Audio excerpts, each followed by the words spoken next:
Green India challenge ఆధ్వర్యంలో మాజీ MP Santosh Kumar చేపట్టిన గుడి గుడికో జమ్మి చెట్టు కార్యక్రమం జోరుగా కొనసాగుతోంది. అందులో భాగంగా కీసరగుట్ట దేవాలయ పరిధిలో కీసరగుట్ట మాజీ సర్పంచ్ మాధురి జమ్మి చెట్టును నాటారు. పర్యావరణ పరిరక్షణతో పాటు హిందూ సంస్కృతి సాంప్రదాయాలలో ప్రత్యేక స్థానాన్ని సంపాదించుకున్న జమ్మి చెట్టును ప్రతి గుడి ఆవరణలో నాటాలని కోరారు. కార్యక్రమంలో ఆలయ ఈవో సుధాకర్ రెడ్డి, చైర్మన్ నాగలింగం శర్మ, మాజీ ఎంపీటీసీ నారాయణ శర్మ తదితరులు పాల్గొన్నారు.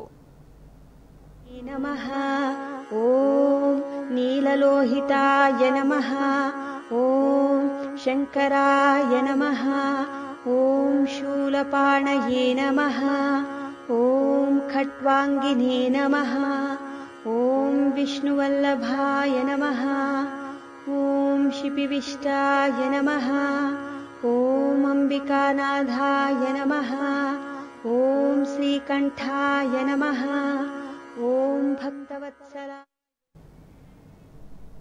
ఛాలెంజ్ లో భాగంగా మన జోగినిపల్లి సంతోష్ కుమార్ గారు లాస్ట్ టైం ఇక్కడ కీసరగుట్ట పైన ఈ చెట్టు నాటడం జరిగింది. అదే విధంగా ఈసారి దసరా కూడా మళ్ళీ ఈ రోజు మేము మొక్కను నాటడం జరిగింది. ఎందుకంటే మనకు రేపటి భవిష్యత్తుకు, రేపటి పౌరులకి మొక్కలు మంచి ఆక్సిజన్ ఇవ్వాలి, మంచి పర్యావరణాన్ని అందించాలనే ముఖ్య ఉద్దేశంతో మన సంతోష్ కుమార్ గారు స్టార్ట్ చేశారు. మన ఫారెస్ట్ కూడా దత్తత తీసుకోవడం జరిగింది. దాని రూపురేఖలే చాలా మారిపోయాయి. దీనికి గాను మా కీసర గ్రామ ప్రజలందరి తరఫున సంతోష్ అన్నకి మరి ఒక్కసారి ధన్యవాదాలు తెలియజేస్తున్నాను. ఇంకా సక్సెస్ఫుల్ గా కొనసాగాలని కోరుకుంటున్నాను.